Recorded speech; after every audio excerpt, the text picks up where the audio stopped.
तपास देखील सुरू आहे। मुंबईमध्ये मोर्चा होतोय। सुरेश धस देखील सहभागी होणार आहेत। काय सांगाल अण्णा? पडसाद अनेक महिने आता झालेत, तपास सुरू आहे। हा मुंबईत पडसाद तो क्राय आहे, आक्रोश आहे लोकांचा, तो संपायला त्या ठिकाणी तयार नाही। जरी या लोकांना अटक झाली तरी सुद्धा SIT मात्र योग्य दिशेने तपास करते। आता त्यांच्या प्रॉपर्टी अटॅचमेंटचं काम सुरू झालेलं आहे।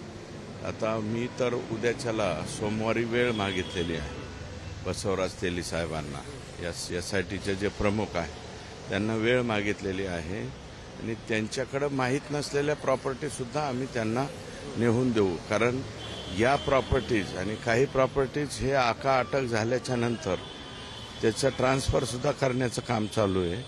तर या मधल्या कालावधीमध्ये ज्या काही प्रॉपर्टीज ट्रान्सफर झाल्या असतील त्या सुद्धा त्याच्यामध्ये ऍड करता आल्या। बीडमध्ये अनेक राजकीय हत्या आजवर झालेल्या आहेत। ही पहिलीच हत्या नाही। तुम्ही देखील आवाज सातत्याने उठवतात। नेमकं बीडची कायदा सुव्यवस्था बिघडलेली असा आरोप देखील आता विरोधक करतायत। आता जितेंद्र आव्हाड यांनी देखील भाषणात म्हटलं की कायदा सुव्यवस्था राहिलेली नाही। कायदा व सुव्यवस्था बीडमध्ये राहण्याचं कारणच काय?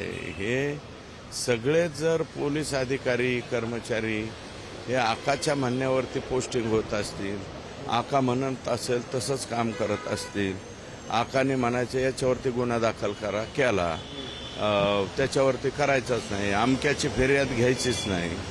कुठं माधव जाधवची यांची फिर्याद कुठं घेतली गेली होती?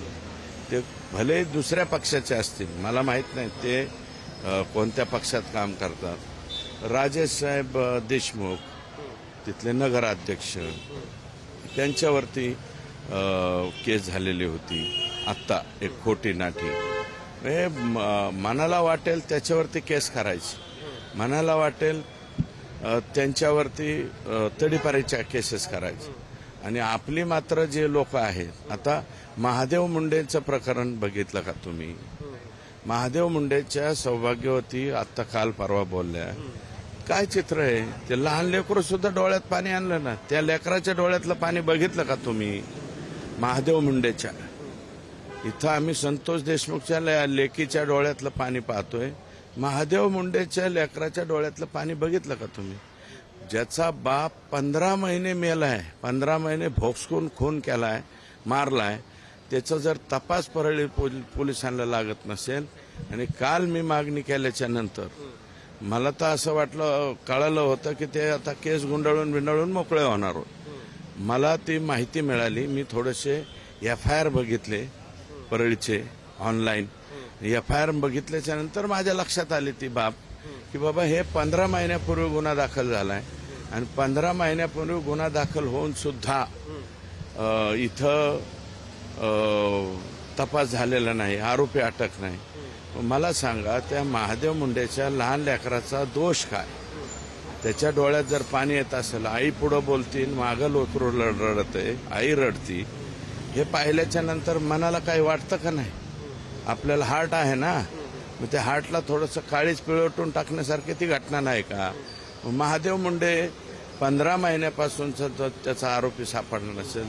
आता SP साहेबांनी काल दखल घेतली आणि चांगले अधिकारी आहेत ते अंबाजोगाईचे, DYSP कोण आहेत नाव मला माहित नाही, पण मी बाहेरनं माहिती घेतली, ते चांगला अधिकारी, त्यांच्याकडे तपास दिलाय आणि आता बघा आरोपी सापडतात। आकाचा अजूनही दबाव आणि दबदबा बीडमध्ये दिसतोय असं वाटतंय, कारण साठी एकच करावं लागेल, परळी मतदारसंघातील जेवढं पोलीस बल आहे तेवढं पोलीस बल, त्यातलं काही टक्के सोडता सगळं पोलीस दल तिथून बदलावं लागणार आहे। आणि ही मागणी माननीय मुख्यमंत्री देवेंद्रजीकडे आम्ही करणार आहोत।